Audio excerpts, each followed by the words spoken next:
Donc, on passe maintenant aux peptides. On va étudier les liaisons peptidiques. Donc, on parle d'un peptide. Il est formé par la combinaison de deux ou bien plusieurs acides aminés par une liaison amide, mais de telle façon que le nombre d'acides aminés ne dépasse pas 100 acides aminés. Donc, inférieur à 100 acides aminés, donc on parle d'un peptide. Si on dépasse les 100 acides aminés, on parle de protéine. Donc, la différence entre un peptide et une protéine, c'est au niveau du nombre d'acides aminés. C'est-à-dire, بالنسبة للبيبتيد كيكون عندنا le nombre صغر من 100. Si on dépasse les 100, donc on parle de protéine. Donc, pour un peptide ou bien protéine, donc c'est la combinaison de deux ou plusieurs acides aminés par la liaison amide. Donc, vous avez ici deux acides aminés qui vont être liés donc, entre eux. Donc, ils sont liés. On a formation d'une liaison peptidique. Donc, voilà la liaison peptidique. Donc, avec élimination d'une molécule d'eau. Donc, cette liaison amide, elle s'appelle la liaison peptidique. Celle-ci résulte de la réaction de l'alpha, COOH, de premier acide aminé, et de l'alpha NH2 de deuxième acide aminé. Vous avez ici le premier acide aminé, donc la liaison qu'on va prendre, c'est l'alpha COOH avec, donc ici vous avez le NH2 de deuxième acide aminé. Donc, et on va avoir une liaison qui s'appelle liaison amide avec élimination d'une molécule. Donc, on va obtenir un dipeptide et ainsi de suite. Donc, on va rajouter un autre acide aminé. Donc, on va avoir donc un tripeptide avec toujours élimination d'une molécule d'eau. Donc, par convention, le groupement amide N-terminal, donc s'écrit à gauche, ici vous avez le N-terminal, par convention, il s'écrit à gauche, ici toujours à gauche, et les acides aminés sont numérotés à partir de ce même groupement jusqu'au groupement carboxylique C-terminal. Donc, c'est-à-dire pour la numérotation, donc ici, la donc on note la numérotation depuis donc le C de N-terminal, donc le carbone de N-terminal.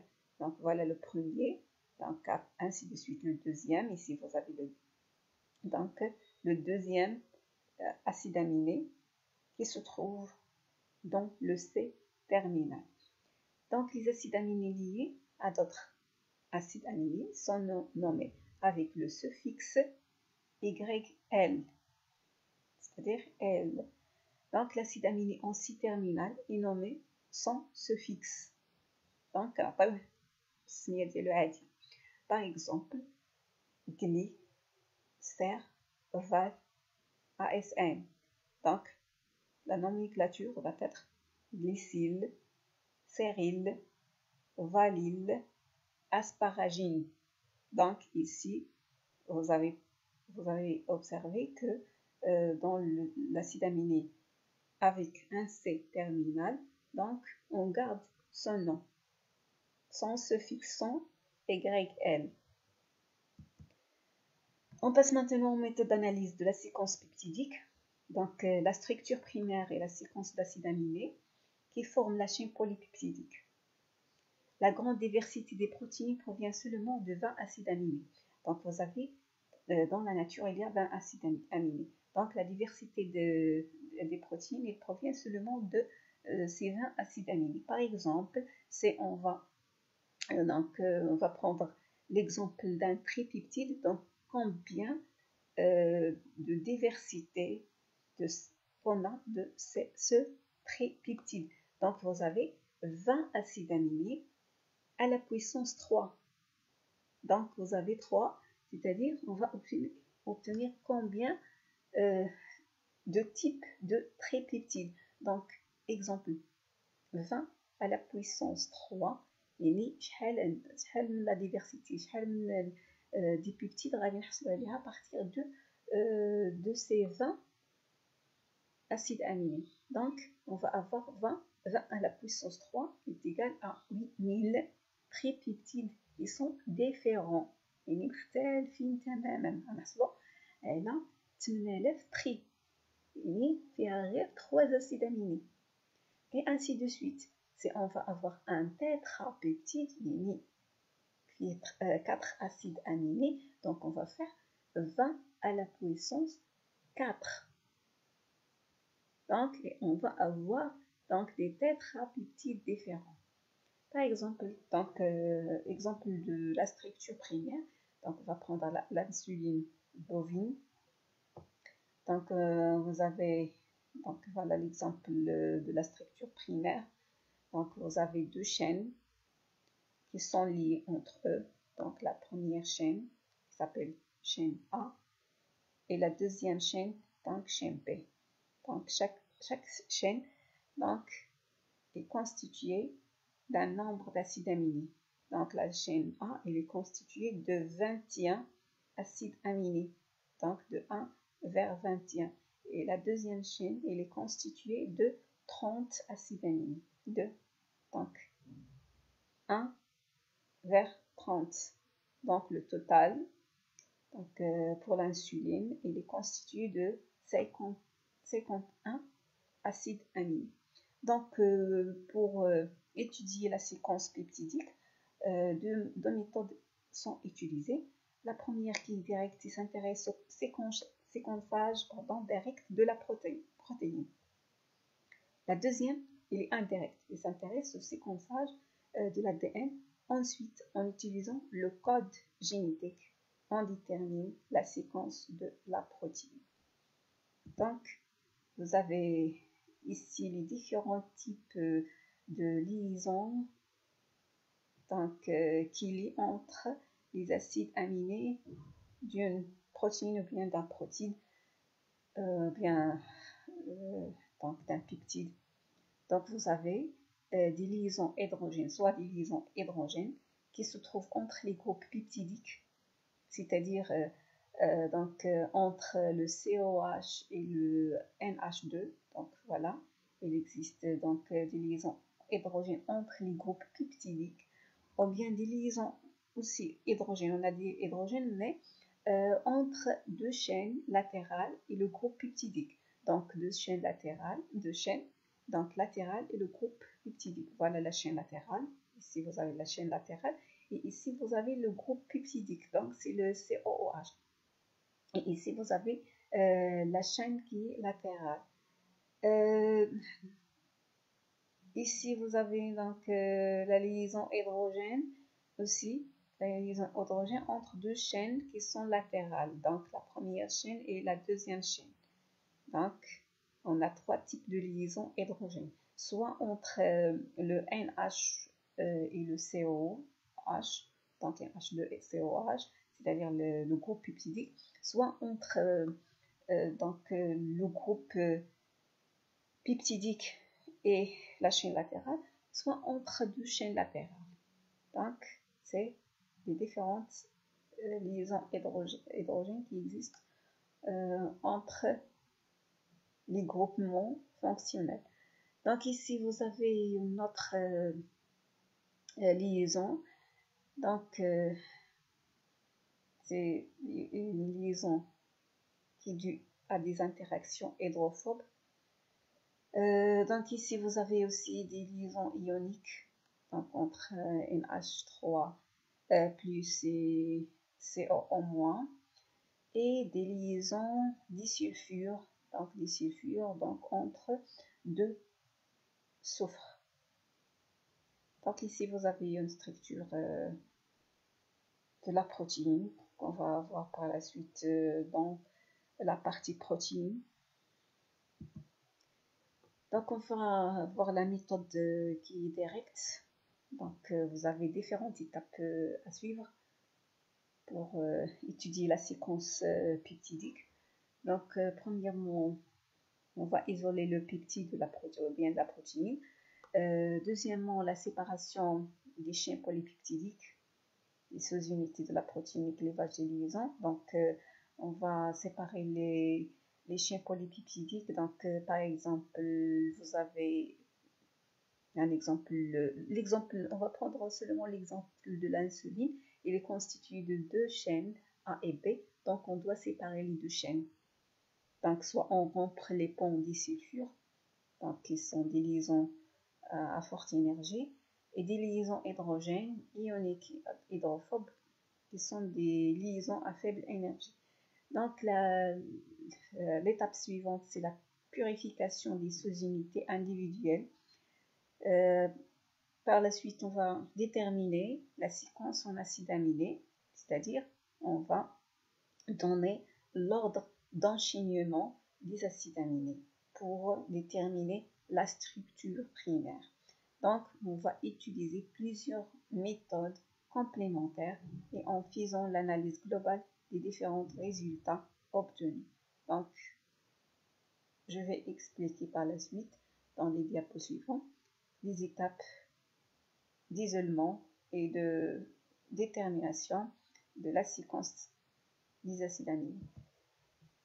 Premièrement, la séparation des chaînes polypeptidiques. Donc, on va faire le clivage des liaisons. Donc, pour rompre les liaisons forte énergie, donc la liaison de covalence, c'est-à-dire les ponts disulfures reliant de cystine, on réalise une oxydation par l'acide performique ou bien une réduction par bêta-mercaptoéthanol. Donc, ici, on va utiliser donc, on va faire une oxydation par l'acide performique. Donc, ici, par exemple, donc, vous avez les ponts disulfures. Donc, on va rompre donc, la liaison qui existe entre S et S. Donc, voilà, entre les deux cystines. Donc, ici, vous avez deux chaînes qui sont pas liées. Donc, l'inconvénient de l'utilisation de cette oxydation, elle va oxyder les méthionines et il peut dégrader donc partiellement le noyau indole de tryptophane. La deuxième technique, donc soit on utilise l'oxydation, voilà l'exemple, ou bien une réduction par le bêta-mercapenthanol. Donc, vous avez ici, donc, en utilisant le bêta-mercaptoéthanol, donc vous avez, donc on rompt les liaisons, donc ici, les liaisons qui sont des sulfures. Et on va obtenir deux chaînes qui ne sont pas liées. Donc, deuxièmement, pour rompre les liaisons de faible énergie, donc les liaisons hydrogènes ou bien ioniques ou bien hydrophobes, on réalise un traitement à l'urée 6 à 8 mol. Donc, après la séparation des chaînes peptidiques, donc vous avez les deux chaînes qui sont liées par les liaisons diphosphoriques.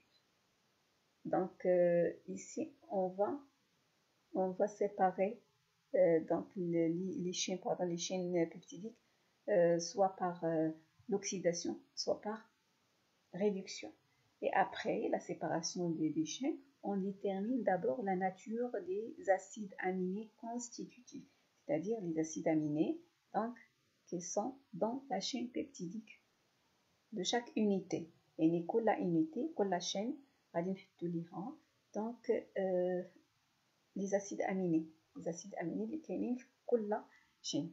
Ensuite, donc premièrement, on va déterminer les acides aminés, la nature, les types des acides aminés, c'est-à-dire l'alanine, l'aspartate, glycine, la proline, etc. Et après, ensuite, on va déterminer l'ordre. La nature, donc la nature, c'est donc le SNIET ديالهم, donc l'aspartate, le proline, l'alaline, etc. Et après, on va déterminer l'ordre dans lequel elles sont enchaînées. L'ordre, donc un par un, pour déterminer donc la structure primaire d'un donc peptide ou bien d'une protéine. Premièrement, pour déterminer donc la nature des acides aminés, donc on va faire l'hydrolyse complète du chaîne peptidique et détermination de la composition en acides aminés. Donc, il est difficile d'obtenir l'hydrolyse enzymatique totale. Cependant, on pratique une hydrolyse acide.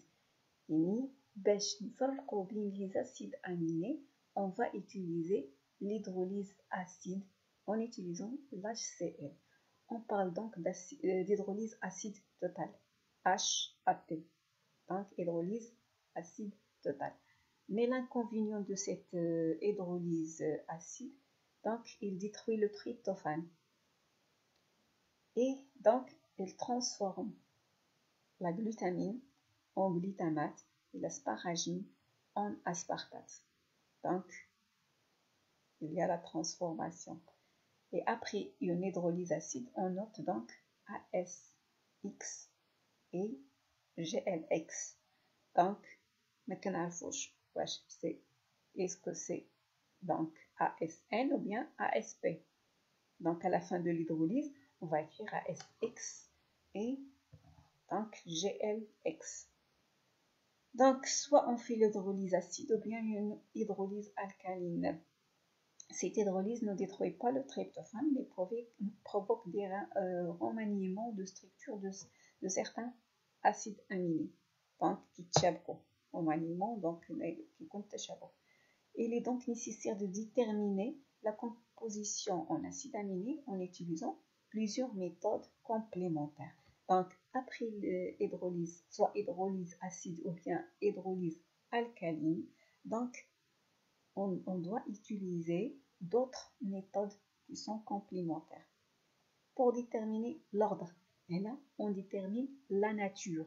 Donc, l'hydrolyse acide ou bien l'hydrolyse alcaline, donc, elle va donner la nature des acides aminés constitutifs d'un peptide ou bien d'une protéine.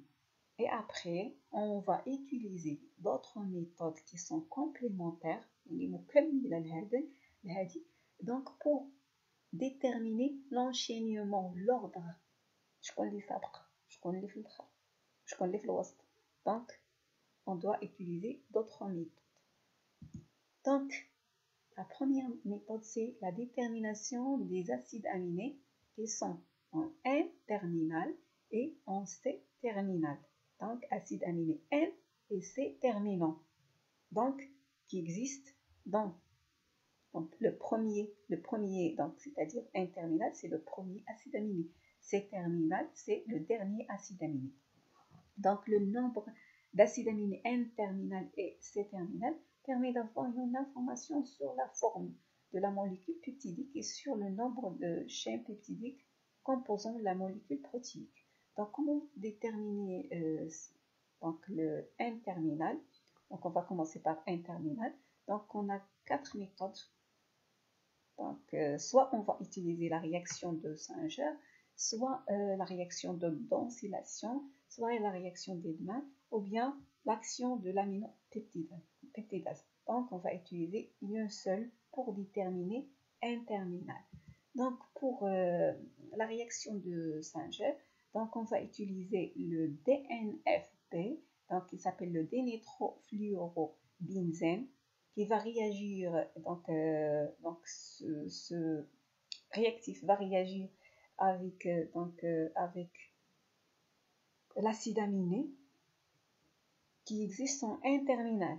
Donc, vous avez le peptide. Tout le long de peptide, il va se réagir seulement avec le N-terminal. Donc, ici. Donc, après, on va obtenir le dimétrophénylpeptide.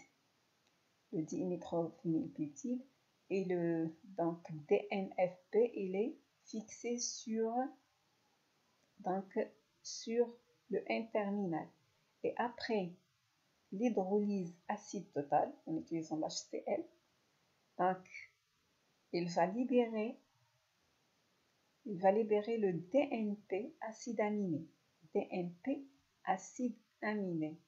Donc, qu'on peut récupérer en utilisant l'ITER. Donc, un solvant qui est apolaire. Donc, et les autres acides aminés, ils ne se fixent pas sur le DNFP. Donc, ils ne sont pas N-terminales et ils restent dans la phase qui est aqueuse.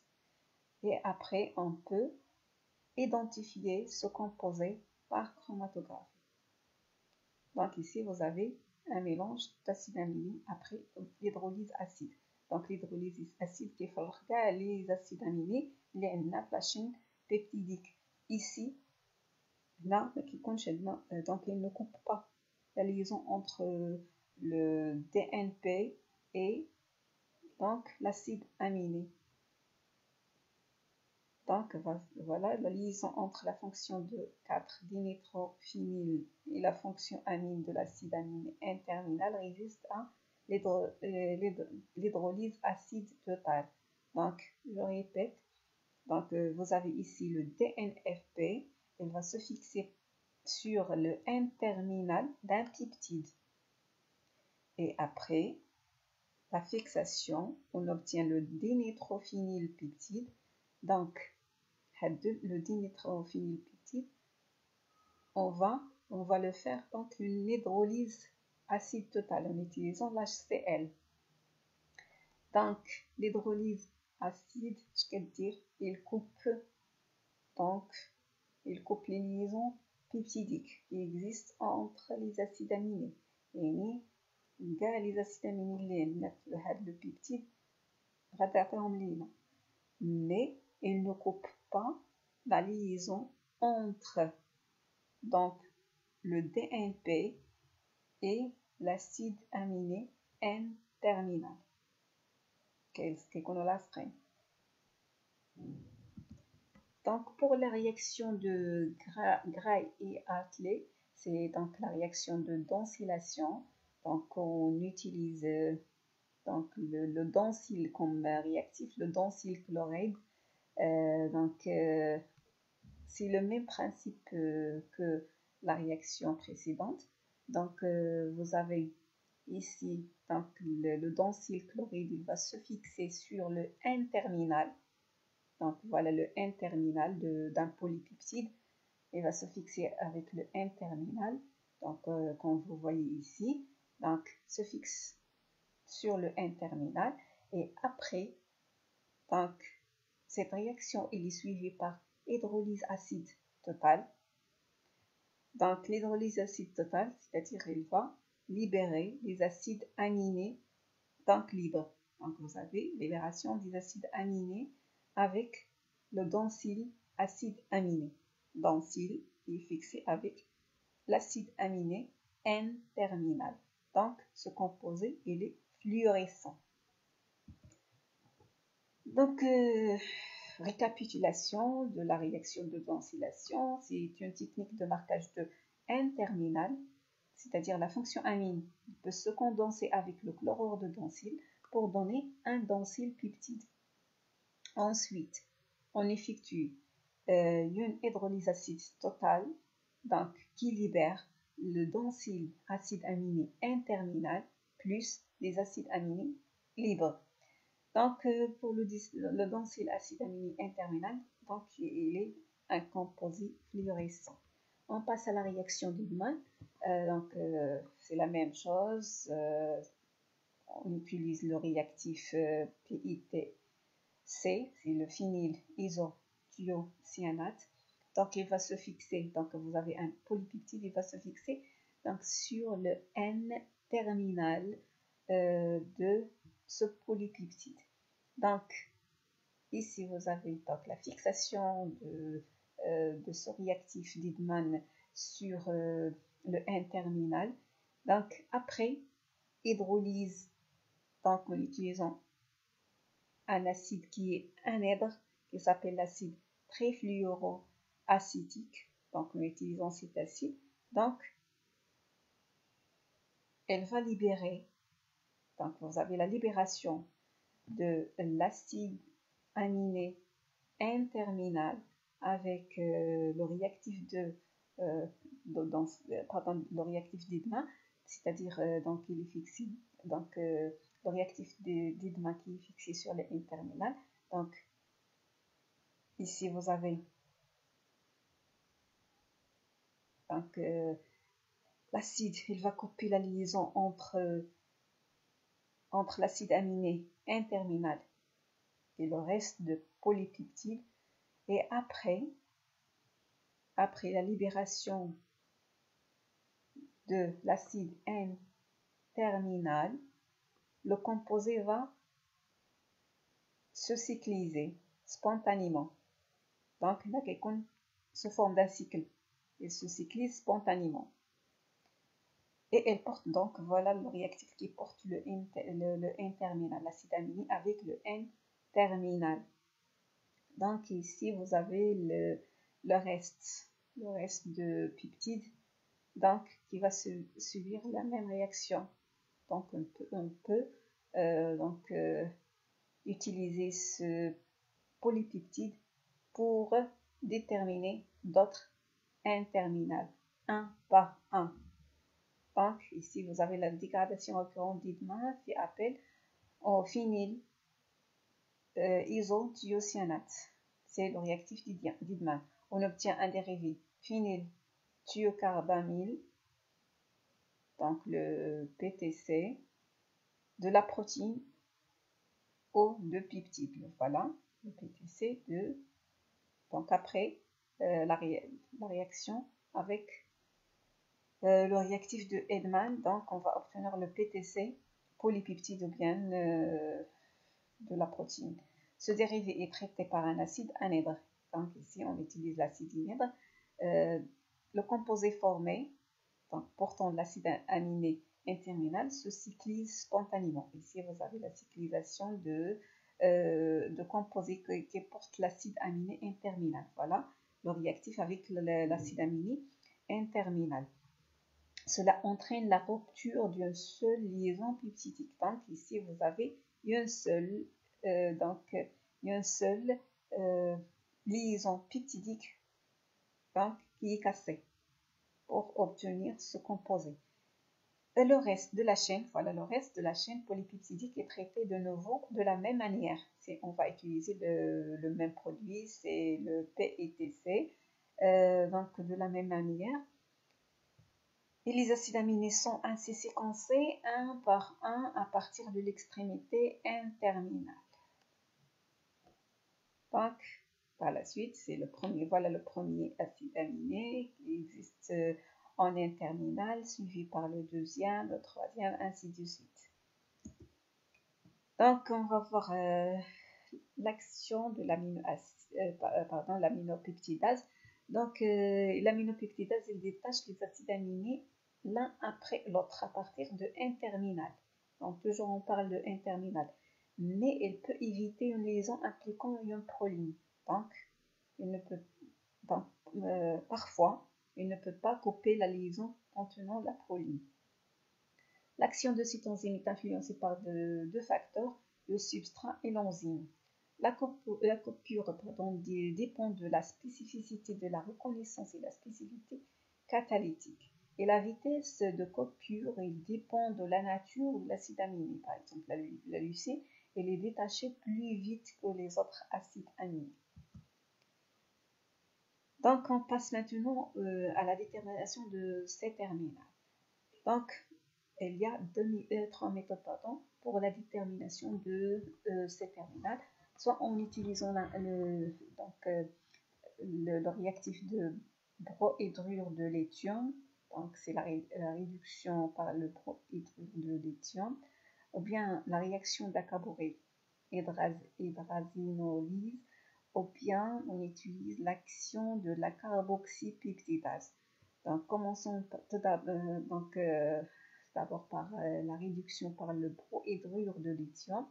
Donc, le traitement par ce produit, donc, qui est le prohydrure de lithium, est suivi toujours par une hydrolyse acide totale. Donc, vous avez le peptide, voilà le C-terminal. Donc, en le rajoutant le bromohydrure de lithium, donc après l'hydrolyse acide totale, on va obtenir, donc, il va nous donner l'acide aminé qui est en C-terminal, plus les autres acides aminés qui sont non réduits. Donc, voilà l'acide aminé qui est en C-terminal. Pour la réaction d'Akabori, en utilisant l'hydrazine, donc c'est une réaction d'hydrazinolyse, donc en utilisant l'hydrazine NH2, donc voilà le polypeptide plus l'hydrazine N-hydrazine, donc elle va donner la libération des hydrazides plus l'acide aminé en C-terminal qui est libre. Donc, il va libérer un seul acide aminé en C-terminal.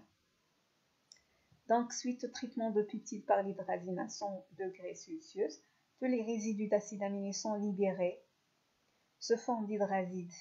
Donc, les acides aminés, tous les autres acides aminés sont libérés sous forme d'hydrazide. Seul, donc, celui qui est en C-terminal, qui reste intact, c'est-à-dire il est libre. Donc cet acide aminé, il est isolé, puis identifié. Donc on parle toujours d'acide aminé, c'est C-terminal qui est libre. On va parler maintenant de l'action de la carboxypeptidase. Donc l'acide aminé C-terminal peut être déterminé par l'action des carbopeptidases qui hydrolysent sélectivement la dernière liaison peptidique. Donc ici, voilà, et l'hydrolyse, donc pour les carboxypeptidases, il hydrolyse la dernière liaison peptidique pour libérer l'acide aminé en C-terminal. Donc on a deux types de carboxypeptidases, A et B. Pour la carboxypeptidase A, elle fonctionne, c'est RN. Donc, on parle de RN, c'est-à-dire l'acide aminé, le dernier acide aminé, donc qui existe en C-terminal. Donc, RN n'est pas l'arginine, ce n'est pas donc une arginine, ni une lysine, ni une proline. Et si RN-1, c'est-à-dire avant-dernier acide aminé, n'est pas une proline. Pour la carboxypeptidase B, il fonctionne, c'est le dernier, le RN, le dernier acide aminé est une arginine ou bien une lysine. Ici, donc l'avant-dernier acide aminé n'est pas une proline. Donc, ces réactions, elles sont suivies par des hydrolyses partielles, les chaînes polypeptidiques, soit en utilisant donc le bromure de cyanogène, ou bien l'hydroxylamine, ou bien des coupures enzymatiques, en utilisant des endopeptidases. Donc, on va commencer par l'action de bromure de cyanogène. Donc, c'est une réaction avec la méthionine, seulement avec la méthionine. Donc, en utilisant le bromure de cyanogène, donc, elle va se réagir avec la méthionine seulement. Donc, et elle libère cette réaction, donc libère les homocérènes lactones. Donc, le bromure de cyanogène, il coupe les liaisons peptidiques dans lesquelles une méthionine engage sa fonction acide. Donc, ici, la fonction acide. Donc, voilà, vous avez CO et le NH. Donc, il va couper. Donc, ici, il est transformé en homocérène lactone. Pour l'action de l'hydroxylamine, donc les NH2OH, ils coupent la liaison entre une asparagine et une glycine. Donc, vous avez ASN et une glycine. Donc, ils coupent ici, entre les deux. Pour la coupure enzymatique, on parle des endopeptidases. Donc, vous avez 3 types d'enzymes. Vous avez la trypsine, la chymotrypsine et la pepsine. Donc, pour la trypsine, il coupe donc l'arginine et lysine de côté C-terminal, c'est-à-dire le CO. Après le CO, il coupe. Donc, il coupe l'arginine et la lysine. Après, donc, ou bien de côté C-terminal. Donc, vous avez l'arginine, la trypsine. Donc, il reconnaît l'arginine et la lysine. Et il coupe après le CO. Pour la chymotrypsine, donc il coupe des acides aminés aromatiques, donc phénylalanine, tryptophane, tyrosine, donc dans le côté C-terminal, c'est-à-dire après, il coupe après CO. L'origine de ces deux types d'enzymes, c'est le pancréas, le bœuf. Pour la pepsine, donc vous avez aussi des acides aminés aromatiques. Ici, la pepsine, il coupe de côté N-terminal de ces acides aminés aromatiques, c'est-à-dire N, donc ici, N-terminal, il va couper de côté N-terminal de ces acides aminés aromatiques. L'origine de cet enzyme, la muqueuse gastrique de bœuf. Donc, ces endopeptidases, ils peuvent épargner une liaison impliquant une proline, c'est-à-dire il peut impliquer aussi une proline. Donc en récapitulation, la trypsine est une endopeptidase qui hydrolyse les liaisons peptidiques dans lesquelles un acide aminé basique, lysine ou bien arginine, engage sa fonction acide, c'est-à-dire il coupe après le CO. Donc pour l'alpha-chymotrypsine, bien la chymotrypsine, donc aussi c'est une endopeptidase qui hydrolyse les liaisons peptidiques dans lesquelles un acide aminé aromatique, donc le tyrosine, tryptophane, phénylalanine, engage sa fonction acide. Donc il faut pousser après le CO. Pour la pepsine, donc aussi c'est une endopeptidase qui hydrolyse les liaisons peptidiques dans lesquelles un acide aminé aromatique, tyrosine, tryptophane et phénylalanine, engage sa fonction amine, c'est-à-dire elle coupe donc la fonction amine, après la fonction amine. Donc, après avoir effectué une première hydrolyse partielle, on peut réaliser le clivage de la chaîne polypeptidique initiale par un autre procédé. Donc, on parle d'hydrolyse partielle complémentaire. Donc, HPC, c'est-à-dire on a fait l'hydrolyse, le premier hydrolyse, et on peut faire un autre, ou bien une autre hydrolyse. Donc, cette hydrolyse, elle s'appelle hydrolyse partielle complémentaire. Qui diffère? Il diffère de la première. Le but de cette hydrolyse, c'est d'obtenir des fragments différents de ceux obtenus lors de la première hydrolyse. Donc, on fait la première hydrolyse, on va obtenir des fragments et on va faire une deuxième hydrolyse et on va obtenir d'autres fragments qui sont différents de la première hydrolyse. Et l'hydrolyse الأولى تعطينا des fragments ونديروا l'hydrolyse الثانية اللي كتسمى hydrolyse partielle complémentaire. l'hydrolyse partielle complémentaire تعطينا des fragments ولكن مختلفين على la première hydrolyse.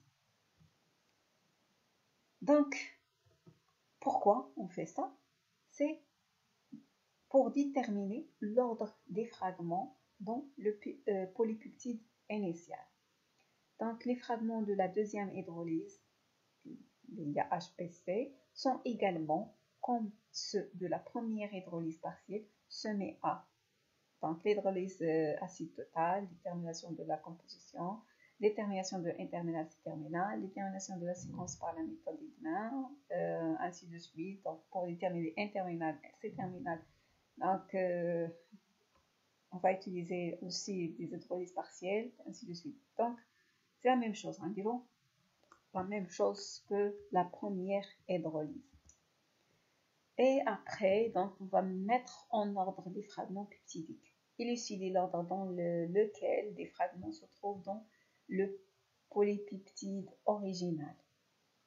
L'ordre des fragments est obtenu en comparant les séquences d'acides aminés d'une première série de fragments peptidiques avec celles d'une deuxième série dont les sites d'hydrolyse sont différents à ceux de la première série. Donc, dans l'hydrolyse l'oula ou l'hydrolyse tania, on dirait la comparaison entre les deux.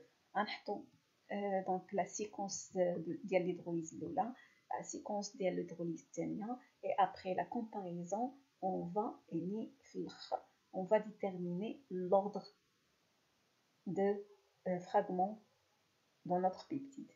Donc, par exemple, ici, vous avez pour la première hydrolyse, donc vous avez ici le bromure, le cyanure de, donc cyanure de bromure, donc il coupe la méthionine, après le CO de la méthionine, voilà, ici vous avez la méthionine, ici vous avez la méthionine, donc on va copier ici. La trypsine, il coupe après la lysine et l'arginine, donc c'est-à-dire CO. Il coupe donc la liaison qui est acide. Donc le deuxième fragment, vous avez ici, donc il coupe après, donc toujours la méthionine,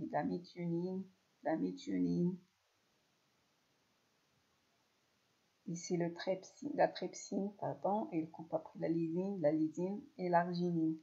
Et après, on fait la comparaison entre les deux pour donc déterminer à la fin la séquence polypeptidique. En résumé, donc, premièrement, vous avez le peptide. Qu'est-ce qu'on va faire avec le peptide? On va séparer les chaînes peptidiques. Donc, on a deux chaînes, on va séparer les deux chaînes peptidiques, soit par oxydation, par réduction. Donc, vous avez deux types de peptides, P1 et P2. Après, on va prendre le P1 par exemple, et on va faire la même chose pour le P2. Donc, ici, vous avez, donc on va faire l'hydrolyse totale pour déterminer la composition en acide aminé, acide aminé dans ce peptide, et après on va déterminer N-terminal et C-terminal, puis donc on va faire l'hydrolyse partielle. Donc l'hydrolyse partielle, il va donner plusieurs peptides. Donc on va prendre chaque partie, on va faire aussi, donc pour chaque partie, on va faire l'hydrolyse totale pour déterminer la composition de chaque partie. Après, la détermination de N-terminal et C-terminal, donc séquençage d'Eadman et identification à la fin des fragments. Et la même chose sera faite pour tous les fragments.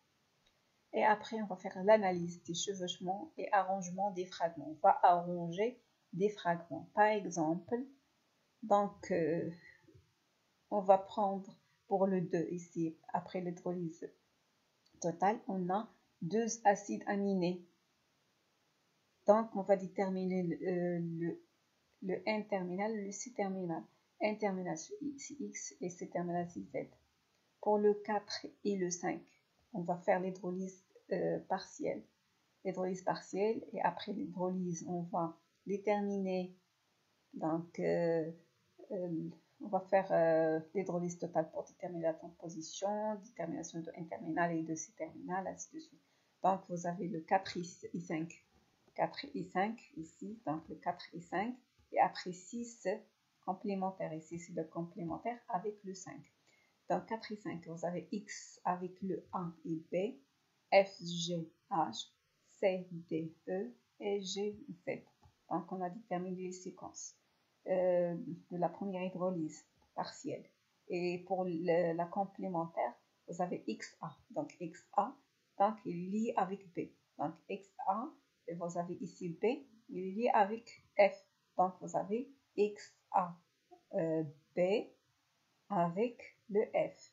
Et vous avez ici F avec GH. Donc, c'est F, GH.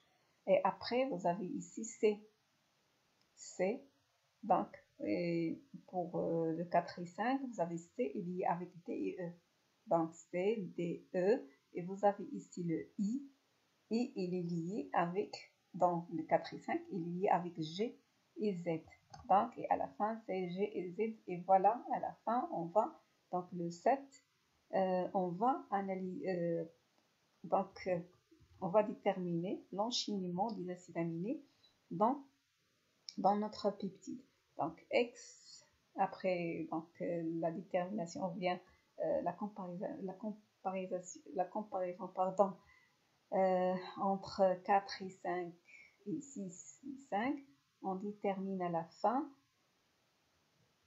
la séquence de notre peptide. Et il nous reste de déterminer des ponts des sulfures et la détermination de la position des amides. Donc, on va par la suite déterminer le positionnement des ponts des sulfures. Donc, on va faire l'hydrolyse de la protéine native. Donc, ces ponts des sulfures étant inactes, afin d'obtenir des paires de fragments peptidiques liés par un pont des sulfures. Donc, ici, donc, il y a la liaison. La liaison, peut-être le pont des sulfures, SS. Donc, à l'hydrolyse de la protéine.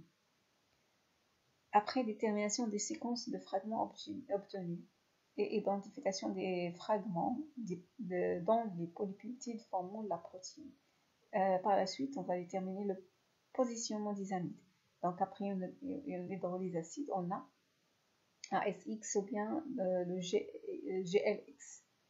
Donc, il faut déterminer X, c'est un acide aspartique, ou bien l'asparagine. La même chose pour GLX. L'étude de comportement électrolytique des fragments qui comportent ces acides aminés permet de déterminer s'il s'agit d'acides dicarboxyliques ou de leur amide. Pour la méthode indirecte, donc on utilise la séquence par génétique, c'est-à-dire la détermination de la séquence en utilisant la génétique, c'est-à-dire vous avez l'ADN, l'ADN subit une transcription, donc vous avez un ARNM donc prémature. Après la maturation, on va avoir un ARN qui va se traduire, donc il va se traduire en protéines. Donc voilà la traduction en protéines. Vous avez donc une structure protéinique. Donc les structures primaires des protéines peuvent donc être déduites à partir de la détermination de la séquence des gènes qui les codent. Donc voilà la structure primaire à partir de l'ADN. Mais l'inconvénient de ces techniques, c'est que la séquence de l'ADN ne peut pas révéler les ponts des sulfures. Et la séquence de l'ADN ne peut pas révéler les modifications post-traductionnelles, c'est-à-dire la maturation de la protéine. Donc, dans cette partie, on va étudier quelques peptides qui sont importants. Donc, vous avez la glutation, la structure de cette glutation aussi est glutamyl, cystylglycine. Donc, c'est un tripeptide. C'est un composé intra-hématie. Donc, il existe dans les globules rouges, à l'intérieur des globules rouges, qui protègent les composés oxydables. Et il intervient lors de transport transmembranaire des acides aminés. Donc, le transport, il intervient dans le transport des acides aminés. D'autres peptides qui sont intéressants, ce sont des hormones peptidiques. Toutes ces hormones sont synthétisées sous forme de précurseurs plus volumineux, c'est-à-dire plus de 50 acides aminés. Donc, pour la synthèse de ces hormones, donc on a des pré-pro-hormones, donc qui donnent des pro-hormones, et par la suite, on obtient des hormones. Une partie de précurseurs a pour rôle d'insérer de l'hormone dans le réticulum endoplasmique et d'assurer la maturation post-traductionnelle. Donc, on a des pré-hormones et après, ces pré-hormones vont entrer dans le réticulum endoplasmique pour assurer la maturation post-traductionnelle. Donc, c'est-à-dire pour obtenir une hormone.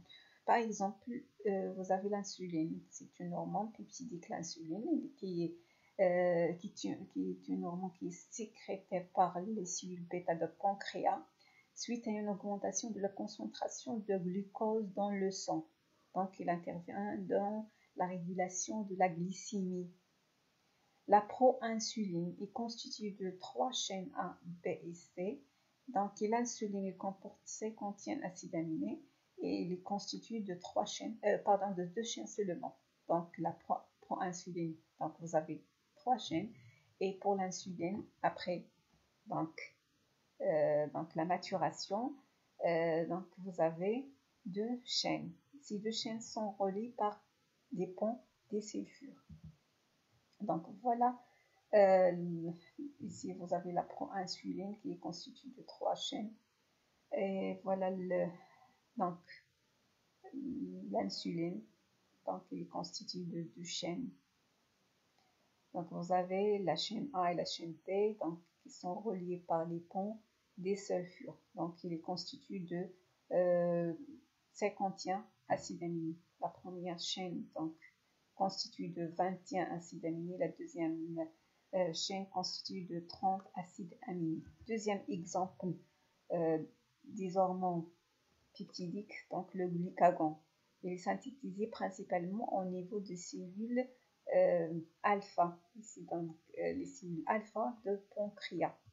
Il est composé, donc le glucagon composé d'une seule, vous avez ici, une seule chaîne polypeptidique, donc de 29 acides aminés. Donc vous avez ici de 1 vers 29 acides aminés.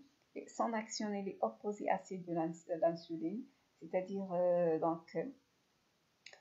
lors de la diminution de glucose dans le sang, le glucagon intervient pour donc augmenter la concentration de glucose dans le sang. Donc sa sécrétion est inhibée par l'augmentation de la concentration de glucose sanguin. Donc c'est le glucose existant dans le sang, donc le glucagon ne fonctionne plus. يعني هذا كيدخل إلى نقص glucose في le sang. Donc les autres exemples de peptides qui sont intéressants, la pénicilline, thyrosidine, ce sont des cyclodécapeptides, donc c'est-à-dire ils contiennent des acides aminés sous forme cyclique. Donc, leur rôle, il inhibe la croissance de certains micro-organismes. Donc, il inhibe la croissance. Donc, ils ont un effet germostatique. Ils détruisent d'autres, c'est-à-dire, ils ont un effet germicide. Ils tuent. On dit germicide. Ici, donc, il inhibe seulement la croissance. Donc, c'est-à-dire c'est un effet germostatique. La connaissance des structures primaires de ces peptides et de leur activité biologique a incité leur synthèse par voie chimique. Donc, le pénicilline, thyrosidine, donc vu leur importance, donc ils sont synthétisés par voie chimique. Le dernier type de peptide qui est donc intéressant, c'est l'aspartame, qui est un dipeptide de synthèse. Donc l'aspartame, il est synthétisé, c'est un acide aminé qui est synthétique. Il est composé de l'acide aspartique et de la phénylalanine. Il a un pouvoir sucrant 200 fois plus élevé que le saccharose. Il est utilisé comme additif alimentaire ou pharmaceutique.